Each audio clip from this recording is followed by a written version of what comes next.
वृंदावन बिहारी लाल की जय। आप भाग्यशाली हैं, आप घर बैठे श्री भक्तमाल की कथा सुन रहे हैं। आज आप 5 पांडवों की कथा सुनेंगे। महाराज पांडु के पुत्र श्री युधिष्ठिर, भीमसेन, अर्जुन, नकुल और सहदेव एक बार वन विहार के समय अपनी मृगी रूपधारिणी पत्नी के साथ मृग रूप धारण करके मैथुन में परवृत किंदम नाम के ऋषि का महाराज पांडु के द्वारा मृग के धोखे में वध हो गया। मरते समय मृग रूपधारी ऋषि किंदम ने पांडु को श्राप दे दिया कि आपकी भी मैथुन में परवृत्ति होते ही मृत्यु हो जाएगी।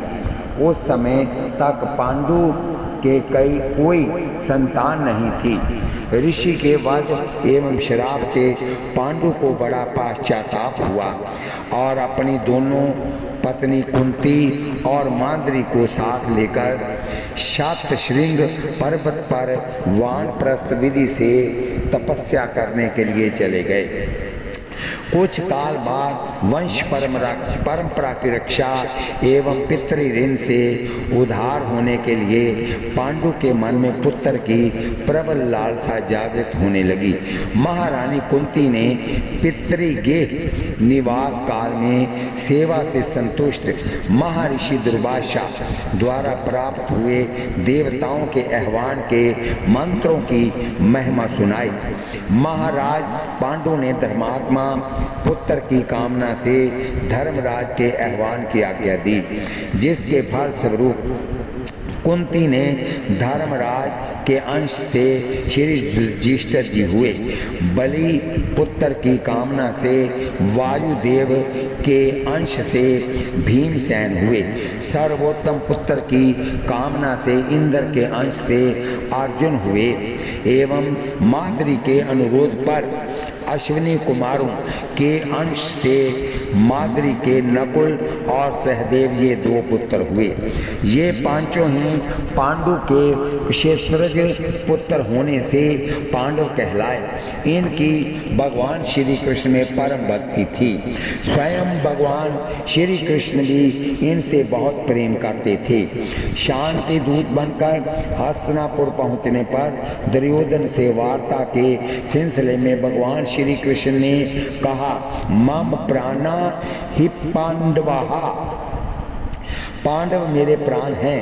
प्रिय तव अद्योतित करने के लिए इससे अधिक और कहा ही क्या जा सकता है। अब आगे की पंक्तियों में पृथक पृथक इनके चरित्रों पर प्रकाश डाला जाता है।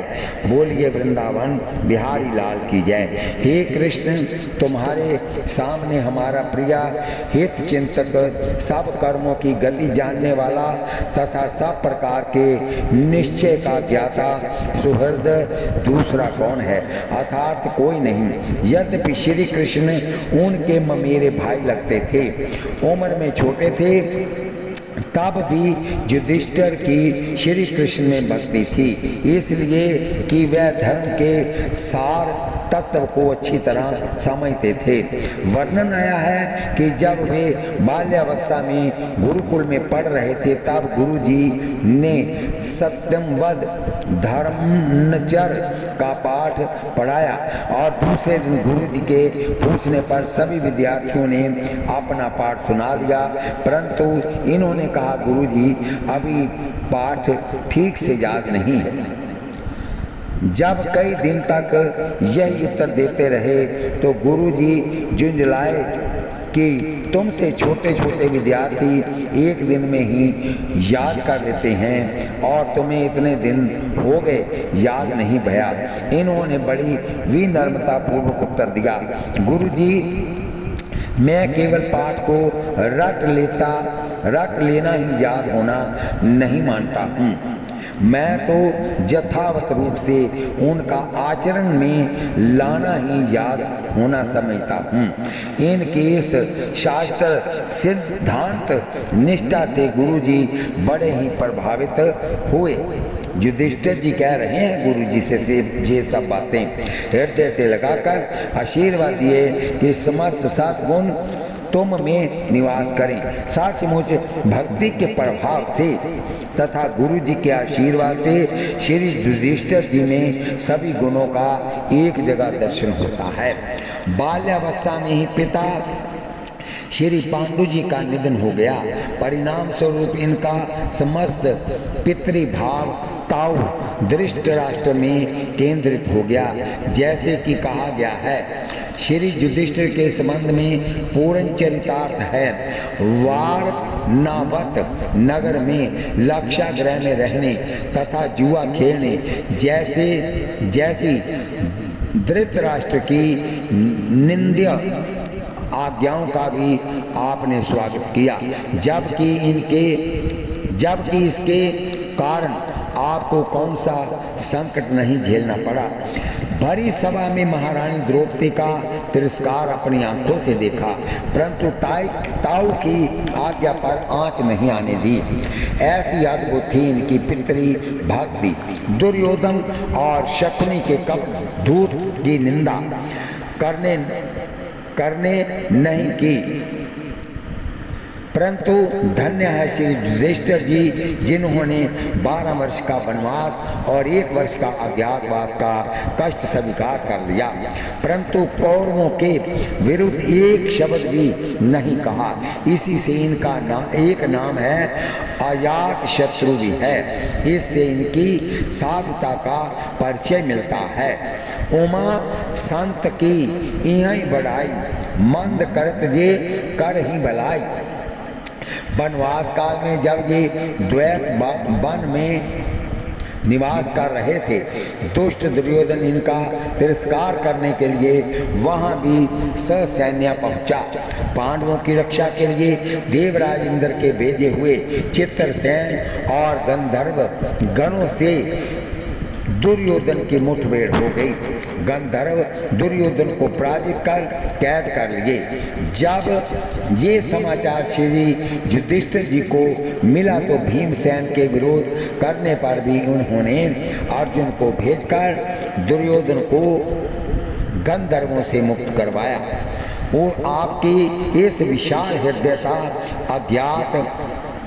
अजात शत्रुता को देखकर इंद्र आदि देवता दंग रह गए। ऐसे ही एक बार जयद्रथ वन में द्रौपदी को देखकर जबरदस्ती अपने रथ में बिठा कर ले भागा। पांडवों को तत्काल ही जयद्रथ की शैतानी का पता लग गया। पीछा किए तो जयद्रथ डर के मारे द्रौपदी को रथ से उतारकर स्वयं जान बचाने के लिए भागा, परंतु भीमसेन ने पकड़ ही लिया और युधिष्ठिर जी के सामने प्रस्तुत किया तो आपने इस महारथी को भी दया करके छुड़वा ही दिया।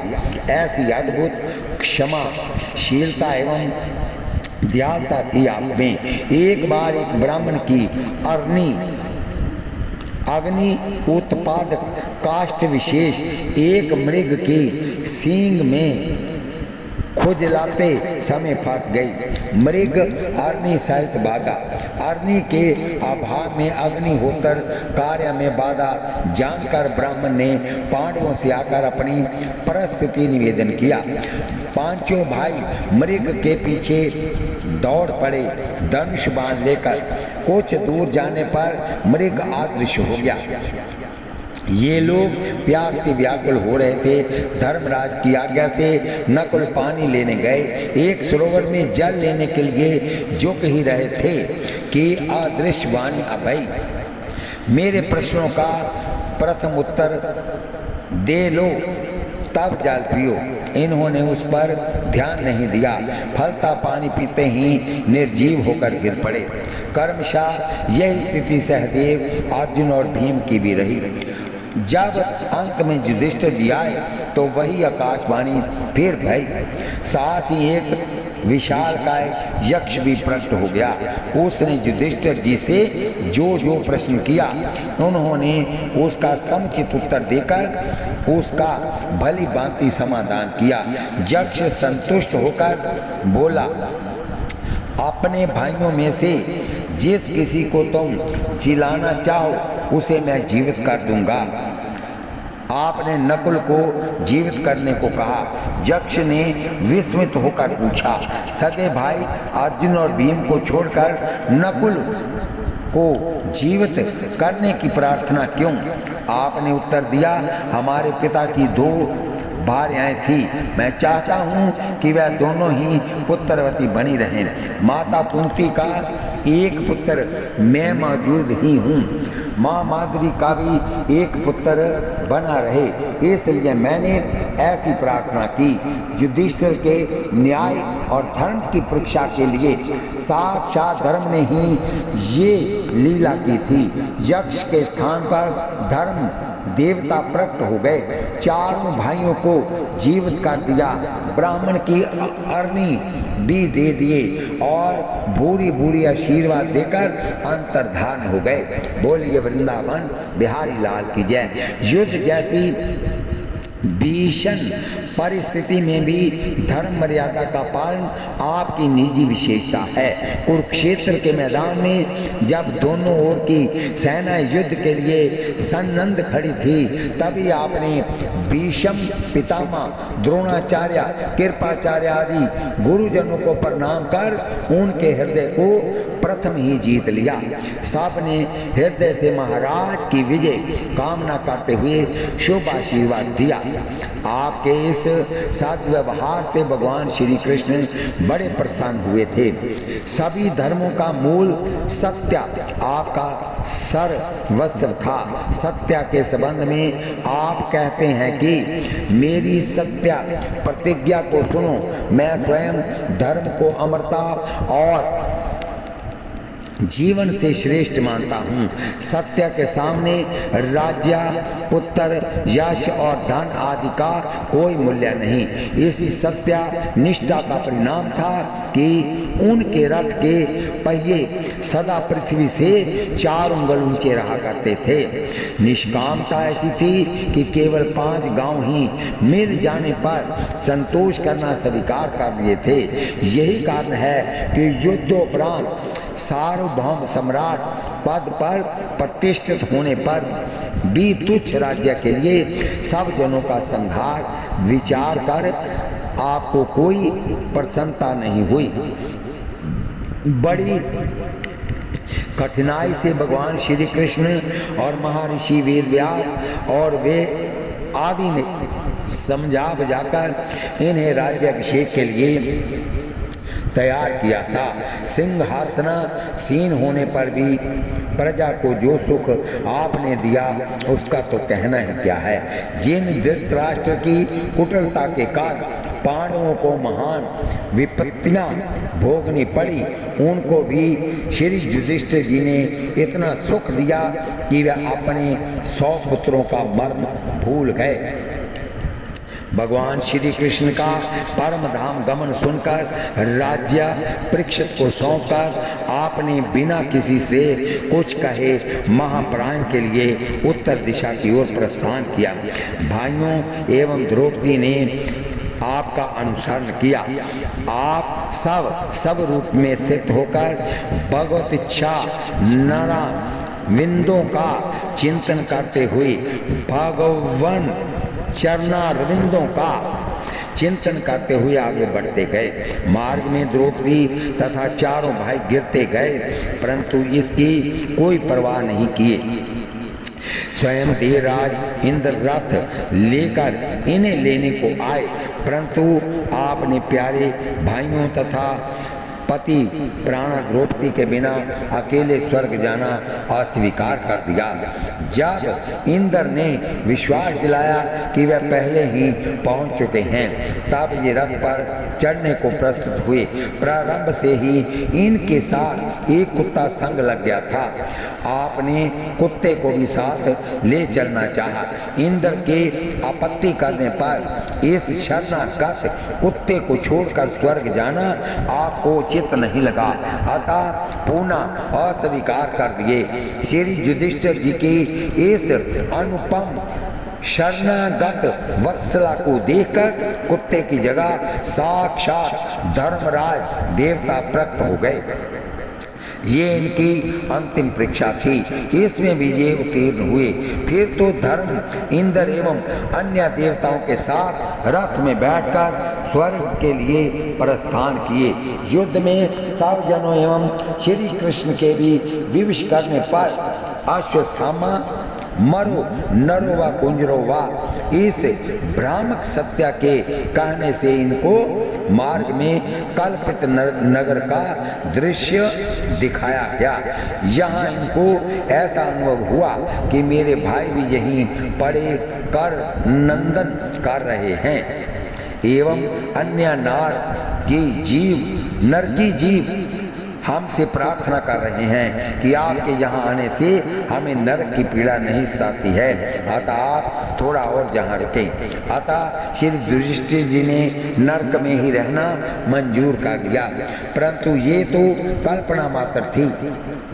क्षण भर में ही ये वह सब दृश्य गायब हो गया। श्री युधिष्ठिर जी ने भगवद धाम में पहुंचकर अपने भाइयों एवं द्रौपदी को श्री कृष्ण की सेवा में उपस्थित देखा। ये भगवान का दर्शन कर निहाल हो गए। आगे आइए भीमसेन जी। भीमसेन का यश गाने से पाप का समूल नाश हो जाता है। भीमसेन बल वीर्य शौर्य पराक्रम की प्रतिमूर्ति थे। इनमें 10,000 हाथियों का बल था। इनको तनिक सा भी अन्याय असहाय था, परंतु ये सब होने पर भी ज्येष्ठ भ्राता धर्मराज युधिष्ठिर जी के आज्ञाकारी थे। इनके इशारे पर नाचने वाले थे। यही कारण है कि यहाँ इनको अल्प अन्याय से भी चिढ़ थी। वहाँ कौरवों का बड़े से बड़ा अन्याय सामर्थ्य रहते हुए भी सह लेते थे, इसलिए कि बड़े भाई की ऐसी ही इच्छा देखते। द्रौपदी के चीरहरण प्रसंग में कौरव सभा में दुशासन के दुष्कृत्य को देखकर दंड देने में भी समर्थ होने पर भी श्री युधिष्ठिर जी का दुख नहीं पाने से इनका मन महसूस कर रह जाना इनका प्रमाण है। ऐसे ही बहुत से अवसर आए और न्यायता भीमसेन बल का प्रयोग कर दुष्टों का दमन कर सकते थे, परंतु भक्ति से भावित होने के कारण शांत ही रह जाते। एक बार स्मरण रखने की है कि भीमसेन अन्याय पर ही उगलते थे, अन्यथा सहज स्वभाव से शांति प्रिय थे। इनकी शांति प्रियता का दर्शन उस समय होता है जब भगवान श्री कृष्ण संधि का प्रस्ताव लेकर कौरव सभा के लिए प्रस्थान करते हैं। भीमसेन कहते हैं कि हे मधुसूदन, कौरवों के बीच में आप ऐसी बात करें जिससे शांति स्थापित हो जाए। दुर्योधन स्वभाव से दुरात्मा है, दुराग्रही है। वह मरना स्वीकार कर लेगा, परंतु झुकना उसके स्वभाव के विरुद्ध है। एवं आप उससे जो कुछ भी कहें कोमल और मधुर वाणी में धीरे धीरे कहें। आपका कथन धर्म और अर्थ से युक्त तथा कल्याणकारी हो, उनमें तनिक भी उग्रता का न आने पावे। श्री कृष्ण आप वहाँ बूढ़े पितामह भीष्म जी तथा अन्य सभासदों को ऐसा कहने के लिए कहें जिससे हम सब भाइयों में सौहार्द बना रहे और दुर्योधन भी शांत हो जाए। शांति प्रियता के भावों से भरे हुए इन शब्दों में भीमसेन के हृदय को विशालता का सहज ही अनुमान हो जाता। भीमसेन में ब्राह्मणों के प्रति बड़ा भाव था। वर्णन आया है जब वारणावत नगर के लक्षागृह से निकलकर पांडव एक चक्रा नगरी में एक ब्राह्मण के घर रहते थे। एक दिन चारों भाई भीमसेन को माता के पास छोड़कर भिक्षा के लिए चले गए। उस दिन उस ब्राह्मण के घर में रोना पीटना मच गया। ये सुनकर भीमसेन ने माता कुंती से कहा, माँ, पहले ये पता लगाओ कि इस ब्राह्मण को क्या दुख है और वह कैसे प्राप्त हुआ है। जान लेने पर अत्यंत दुष्कर होने पर भी मैं उसको दूर करने की चेष्टा करूंगा। पश्चात माता की आज्ञा से भीमसेन ने वन में जाकर दुष्ट बकासुर, जो इस ब्राह्मण के ही नहीं संपूर्ण नगर के दुख का कारण बना हुआ था, नित्य प्रति एक मनुष्य 2 भैंसें एवं 20 टोकरी अन्न की सामग्री बिक्की बलि लेता था, उसको मारकर उस ब्राह्मण परिवार तथा समस्त नगर की विपत्ति दूर किया। बोलिए वृंदावन बिहारी लाल की जय, बोलिए लाडली लाल की जय। श्री भीमसेन का भगवान श्री कृष्ण में अद्भुत अनुराग था, परम विश्वास था। जिस समय राजसूय यज्ञ के अवसर पर महाराज श्री युधिष्ठिर श्री कृष्ण के मुख से मगध नरेश जरासंध के अमित बल की बात सुनकर बड़े ही निराश हो रहे थे, भीमसेन ने भगवान श्री कृष्ण की ओर देखकर धर्मराज जी से कहा, हे गोविंद, आपके बुद्धि बल का आश्रय लेकर धर्मराज युधिष्ठिर सब कुछ पा सकते हैं। जिनकी सदा रक्षा करने वाले आप ही हैं, इनकी हम पांडवों की विजय निश्चित है। कैसा दृढ़ विश्वास है श्री भीमसेन का भगवान के प्रति। जिस समय भगवान श्री कृष्ण युधिष्ठिर का राजसूय यज्ञ पूर्ण हो जाने पर श्री द्वारकापुरी को प्रस्थान कर रहे थे, प्रेमवश महाराज युधिष्ठिर दारुक को सारथी के स्थान से हटाकर इन्होंने घोड़ों की बागडोर अपने हाथ में ले ली।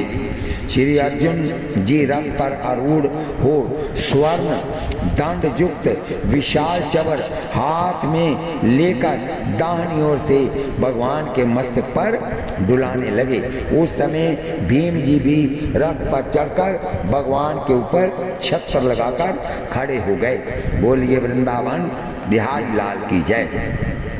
भीमसेन स्वभाव से ही बड़े भोले वाले थे, इसी से कौतुक प्रिया श्री कृष्ण कभी कभी इनसे खूब व्यंग विनोद भी करते थे।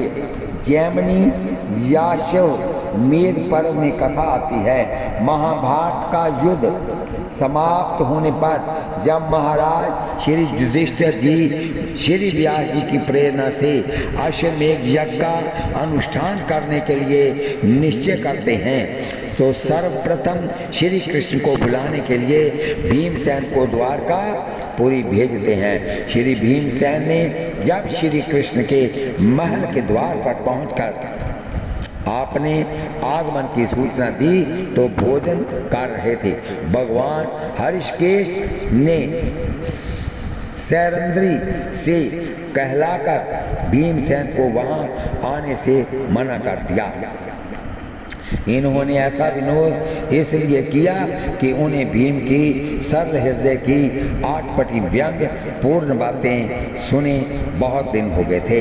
महल में प्रवेश की निषेधाज्ञा सुनकर भीमसेन इसे अपना अपमान समझकर हंसते हुए गंभीर वाणी से बोले, सैरंद्री, ये तो बता श्री कृष्ण अकेले क्यों भोजन कर रहे हैं? क्या देवी देवकी की मृत्यु हो गई है या सत्यभामा का भी स्वर्गवास हो गया है, अथवा इस राज्य में मेघों ने जल की वर्षा नहीं की है जिससे अन्न की महंगी पड़ गई है, अथवा किसी राक्षस के ने इनके पुत्रों और पुत्रों का संहार कर डाला है, या ये श्री हरि स्त्रियों के साथ ही भोजन करते हैं। भीमसेन अभी ऐसा कह ही रहे थे कि कौतुक के लिए श्री कृष्ण प्रथम खाजा फिर पापड़ पाने लगे, जिनके पाने में चर चर मर शब्द होते थे। फिर घट घट की आवाज का अभिनय करते हुए कड़ी पीने लगे। तब भीमसेन उस शब्द को सुनकर हंसते हुए कहने लगे, ओहो, जो पहले छाछ पीने के ही अभ्यासी थे, अब वह ओटाया हुआ दूध आदि कैसे पी रहे हैं। उस दाई को क्या कहें जिसने इनके गले को बढ़ा दिया है। न जाने उसने इनके गले में अंगूठा डालकर उसे बढ़ाया है या मूसल अथवा हल डालकर। इतने पर भी जब श्री कृष्ण नहीं बोले तब भीम ने कहा, क्या तुम्हारे गले में बड़ा अटक गया है? क्या मैं आकर उसे गदा से मसल दूं? परंतु नहीं, प्रलय काल में बड़े बड़े पर्वत भी जिनके गले में बिना किसी अटक के प्रवेश कर जाते हैं, वहाँ इस बेचारे बड़े की क्या गिनती है। परंतु गोविंद उस प्राचीन अभ्यासवश अपने कुटुंबियों को नहीं निगल जाना। अरे हरे, कहीं दूर से आए हुए मुझ भीम को ही नहीं खा जाना। लेकिन एक बात याद रखना, मैं तुम्हारे उदर में पहुंचकर सुखदायक नहीं सिद्ध होऊंगा, क्योंकि मेरा गमन नीचे की ओर नहीं होता। मैं तो सदा ऊपर की ओर ही गमन करने वाला हूँ। साथ ही श्री कृष्ण लोग तुम्हारी निंदा भी करेंगे कि महाराज युधिष्ठिर की आज्ञा से कुंती नंदन भीमसेन बड़ी आशा लेकर अकेले ही आए थे, उन्हें श्री कृष्ण ने खा लिया। अगर मुझे खाना ही अभीष्ट है हो तो मेरे साथ माँ कुंती को भी खा जाना, नहीं तो वह मेरे बिना दुखी होगी। परंतु पुरुषोत्तम, ये सब सुनकर तुम्हारी बहन सुभद्रा तुमको राक्षस समझेगी, अतः तुमको बहुत बड़ा दोष लग जाएगा। परंतु प्रलय काल में तुम ही सबका संहार करते हो, पर दोष तुमको छू नहीं जाना, फिर ये दोष क्यों लगने लगा। साथ ही श्री कृष्ण सृष्टि करने वाले भी तुम्ही को, अतः मेरा निवेदन ये है कि अभी खाकर सृष्टि काल में मेरी सृष्टि मत करना, और यदि मुझे उत्पन्न ही करना हो तो व्यर्थ में अपना दास नहीं बनाना।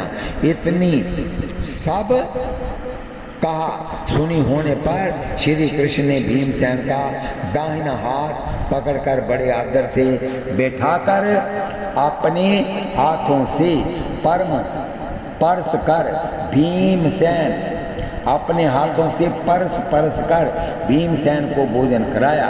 पश्चात बड़े समारोह के साथ हस्तिनापुर को प्रस्थान किए। ऐसे भगवद्दीप्य जन थे श्री भीम जी। आप आगे सुनिए श्री अर्जुन जी। श्री अर्जुन जी भगवान श्री कृष्ण के सख्या रसोपासक भक्त थे। इनकी इस निष्ठा पर भगवान ने मोहर भी लगा दी। कहा, हे अर्जुन, तुम मेरे भक्त हो, सखा हो।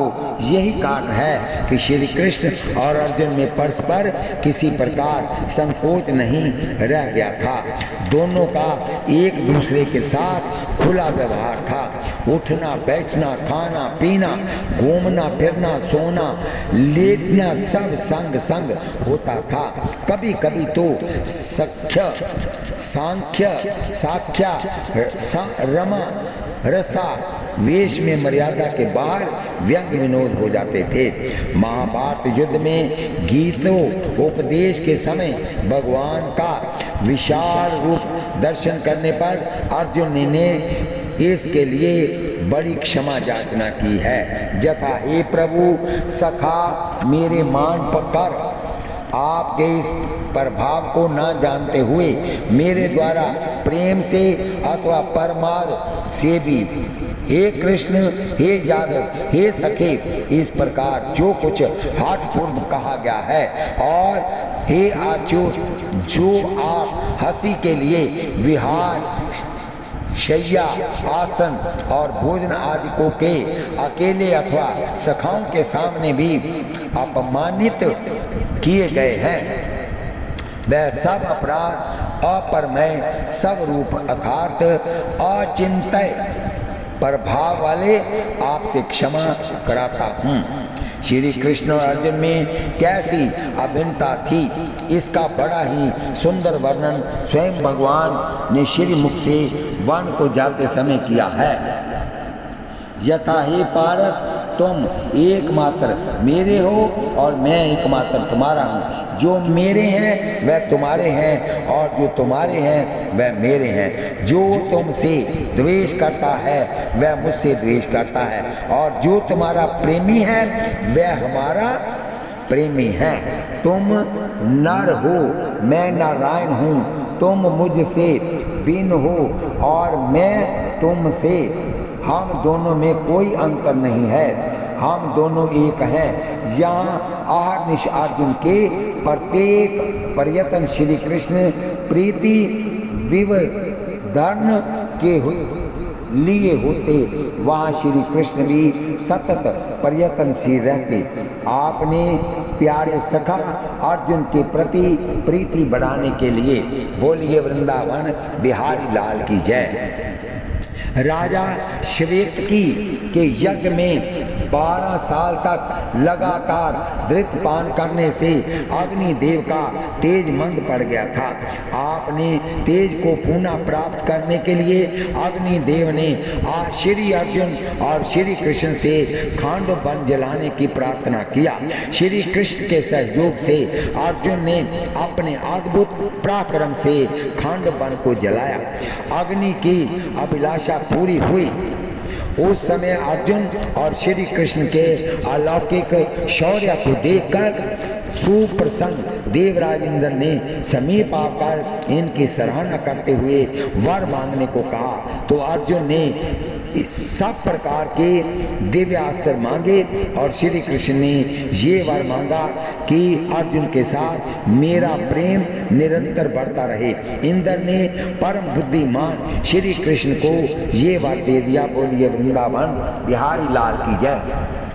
इस कथा को हम यही विश्राम देते हैं। आगे कल फिर होगी। ये कथा अर्जुन की आगे चल रही है, कल भी होगी। और आप कथा सुनते वक्त हाथ में माला लीजिए, जीवा से नाम जपिए, आंखों से दर्शन कीजिए, कानों से कथा सुनिए। एक पंथ 4 काज हो गए। आंखों से देखते देखते भगवान श्री कृष्ण को अपने हृदय रूपी पटल पर बिठाइए और जहाँ भी बैठकर आंख बंद करें, भगवान के दर्शन आपको आपके हृदय में ही प्राप्त हों। बोलिए वृंदावन बिहारी लाल की जय। माताएं, बहनें, भाई, बंधु, अजीज मेरे मित्र जितने भी हैं, जब कथा सुने उसको सुनते हुए मुझे आशीर्वाद के रूप में सब्सक्राइब, लाइक, शेयर कीजिए। शेयर और सब्सक्राइब एक बार ही होता है, लाइक आप बार बार कर सकते हैं। बोलिए वृंदावन बिहारी लाल की जय। बोलिए लाडली लाल की जय। बोलिए जुगल सरकार की जय। श्री कृष्ण गोविंद हरे मुरारे, हे नाथ नारायण वासुदेव।